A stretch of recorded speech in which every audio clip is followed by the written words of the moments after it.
V9 news స్వాగతం. నా పేరు కిరణ్ కుమార్. ఇప్పుడు headlines. Visakha railway new colony Shri Paradesam అమ్మవారి తీర్థ మహోత్సవం రంగరంగ వైభవంగా జరిగింది. తెల్లవారుజాము నుంచే అమ్మవారు దర్శించుకోవడానికి క్యూ లైన్లో పెద్ద ఎత్తున భక్తులు వేచి ఉండి అమ్మవారిని తీర్థ ప్రసాదాలు తీసుకొని అమ్మవారికి నమస్కారం చేసుకున్నారు.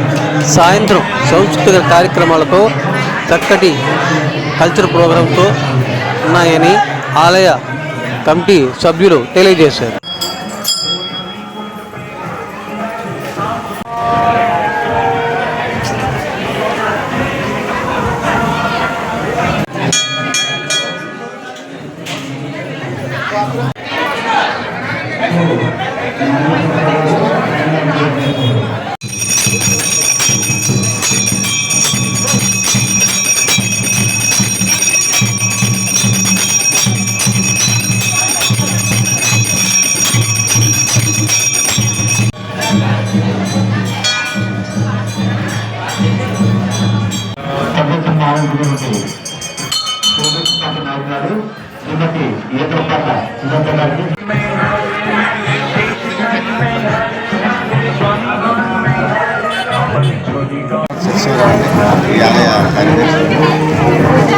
ఈ ఫిబ్రవరి 26 జనవరి 26 రిపబ్లిక్ డే రోజు ఇంకా ఇదే రోజు మా పెద్దలు అందరూ కూడా తాడ్చిల్పర్ రైల్వే న్యూకాలనీలో రిపబ్లిక్ డే రోజు వరుస మహోత్సవం జరుపుతుంటారు. ఇది గత 30 సంవత్సరాలకి అలా జరుగుతుంది. ఆలయం అయితే 100 సంవత్సరాలు ఉన్నా ఇది గతంలో రైల్వే న్యూ కాలనీ ఏరియాలో ఆ రోడ్డు మీద ఉన్నదాన్ని మా పెద్దలందరూ కూర్చి ఈ ఆలయ ప్రాంగణంలో తీసుకొచ్చి చాలా నీట్గా చేస్తారు. అందరూ కూడా వచ్చి అందరూ చేసి ఈ కార్యక్రమాన్ని జయప్రదం చేస్తారు. అదేవిధంగా ఈ దక్షిణ ఉత్తరవైపు కూడా సాంస్కృతిక వాటి కూడా జనాలు వచ్చి అందరూ కూడా ఆనందపడతారు. మరి ఫిబ్రవరి 11వ తారీఖున మరి అమ్మవారి 24వ వార్షికోత్సవం ఉంది. ఆ రోజు కూడా చాలా ఘనంగా వేడుకలు నిర్వహిస్తారు. ఈ కార్యక్రమాన్ని మరి మార్చి 7వ తారీఖున ప్రతి సంవత్సరం కూడా మహాన్నదానం దగ్గరగా 10,10,000 మందికి అన్నదానం జరపడుతుంది. ఈ కార్యక్రమం కూడా ప్రజలు తండ్రి వచ్చి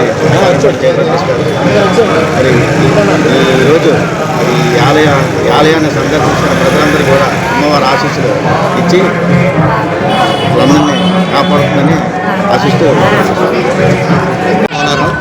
ఈ ఆలయానికి మాజీ అధ్యక్షుడు గత 30 సంవత్సరాల నుంచి కూడా జనవరి 26 రిపబ్లిక్ డే రోజు మా పెద్దలు నిర్ణయించిన దాన్ని బట్టి ప్రతి 26వ తారీఖు జనవరి 26వ తారీఖున మాకు ఒక 50-60 మంది భక్తులు వచ్చి అమ్మవారిని దర్శించుకొని ఈ యొక్క వరుస కార్యక్రమాన్ని చాలా దివ్యంగా జరిపిస్తాము.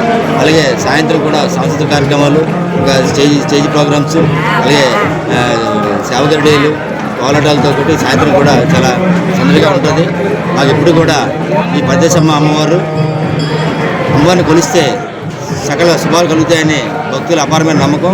కాబట్టి ప్రతి భక్తులు కూడా చుట్టుపక్కల గ్రామాల నుంచి కూడా ఏరియా నుంచి కూడా వచ్చి అమ్మవారిని దర్శించుకొని అమ్మవారికి మొక్కులు చెల్లించుకుంటారు. అలాగే ప్రతి సంవత్సరం మే 3వ వారం అమ్మవారికి పెద్ద పండుగ జరుగుతుంది. ఆ పండుగ కూడా జనాలు 1,00,000 మంది వరకు జనాలు వస్తారు. ఆ భక్తులు కూడా దర్శించుకొని అమ్మవారిని ఆశీస్సులు పొందుతారు. అలాగే ఈరోజు మధ్యాహ్నం నుంచి కూడా వివిధ సాంస్కృతిక కార్యక్రమాలు, పరస కార్యక్రమంలో అన్ని కోలాటాలు, తర్వాత తప్పిడి గుళ్ళు, సేవగరిడీలు కూడా ఉంటాయి. అందుకని ప్రజలు కూడా సాయంత్రం 11 గంటల వరకు కూడా అమ్మవారిని దర్శించుకొని అమ్మవారి పూజలు అందించుకుంటారు. Thank you. పేరు వెంకటరెడ్డి, పౌరాధ్యక్షుడు. ఈ అమ్మవారి చరిత్ర 100 సంవత్సరాలు అయితే ఎక్కడ లేని భక్తులందరూ ఇక్కడికి వస్తారు. ఇక్కడ నుండి వెళ్ళిపోయిన వాళ్ళు కూడా ఇక్కడికి ఈ రోజున వస్తారు. అయితే మా సోదరులందరూ నేను చెప్పాల్సింది వాళ్ళు చెప్పేసరి అందుకే ధన్యవాదాలు.